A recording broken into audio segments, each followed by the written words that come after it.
Hello students. Today we'll be starting with fiber reinforced plastic polymer composites, which are also called as FRP composites. In the previous class we have studied with fiber reinforced cement composite, wherein they were called as FRC composites. The outline of today's class goes like this: fiber reinforced plastic polymer composites, which are also called as FRP. We'll be dealing with concepts of it, matrix materials, reinforcing materials, applications. Most probably I'll be covering first two concepts of this module. Yes.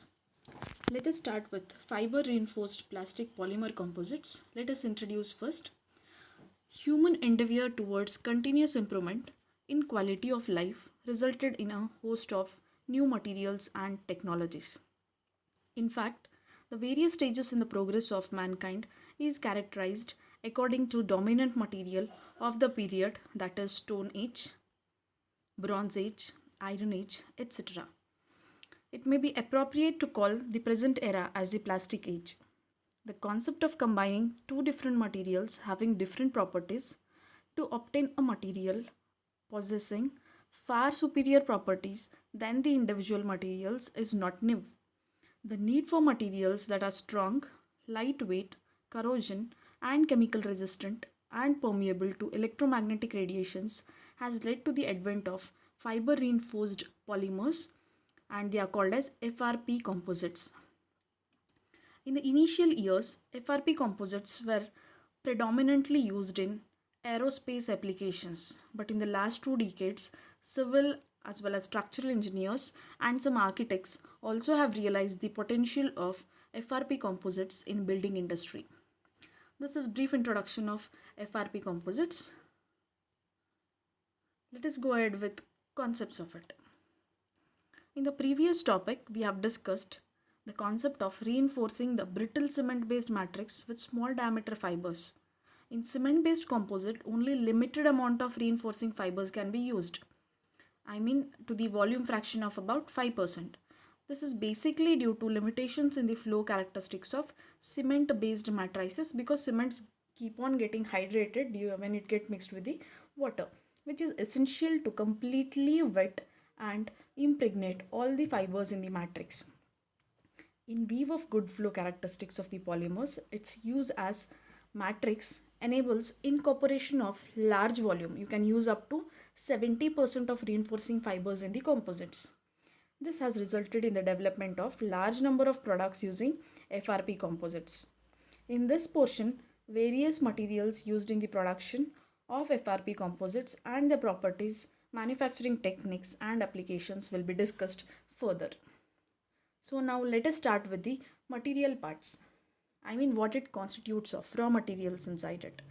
The fiber reinforced polymer composite is a two-phase material consisting of polymer matrix reinforced with small diameter fibers, which are either continuous or discontinuous and oriented unidirectionally or sometimes randomly too.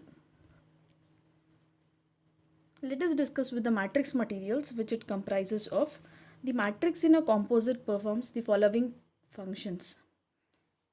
That is, it glues the bundles of fibers together and helps in distributing the external load to all the fibers. There will be proper connection between each fibers, so the distribution of the load takes place very easily.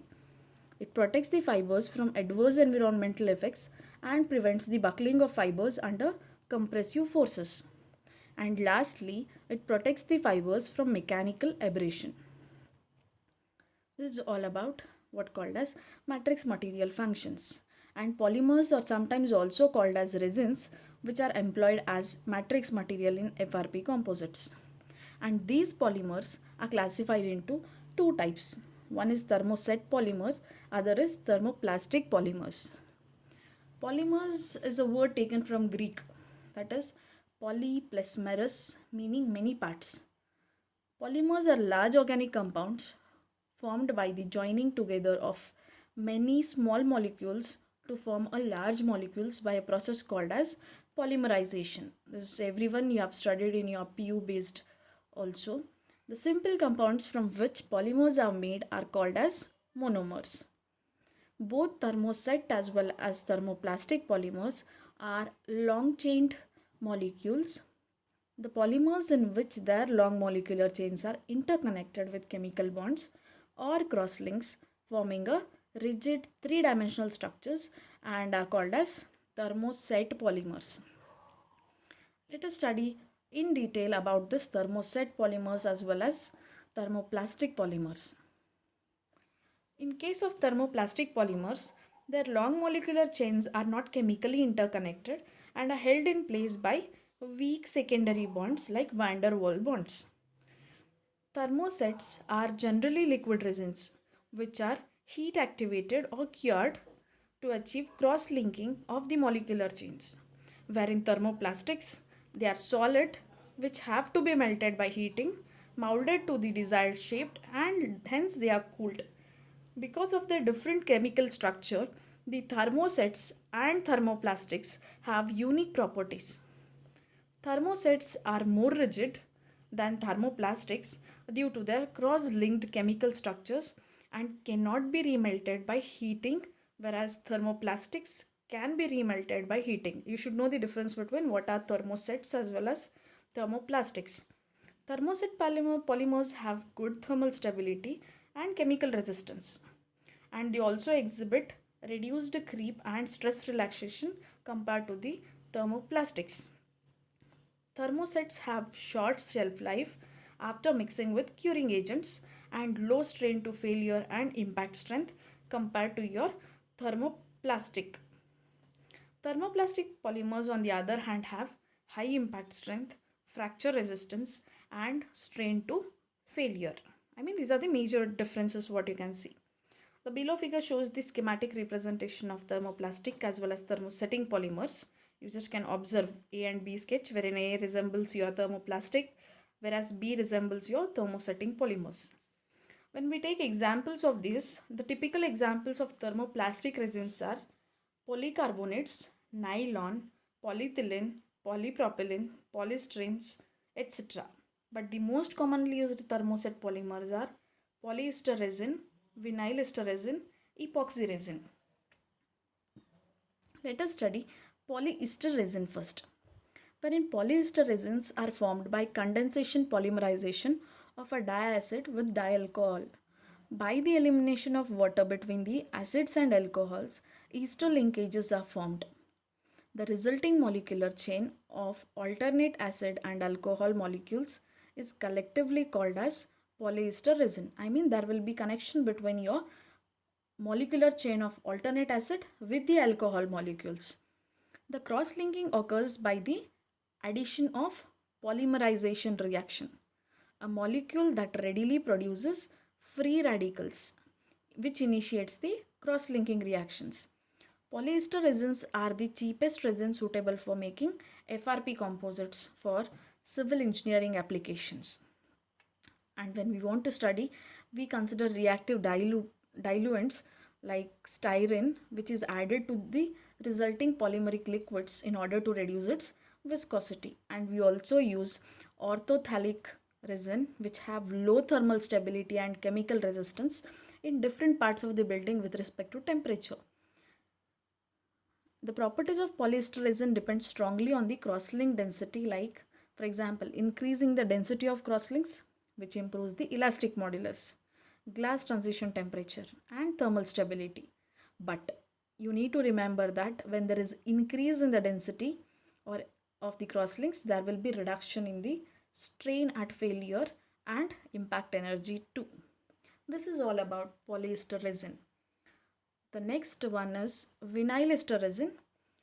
Even these resins are derived from the reaction of bisphenol A.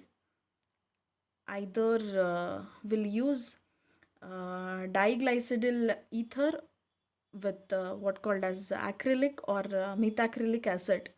Sometimes vinyl esters are classified separately from polyesters because they enhance some different mechanical properties.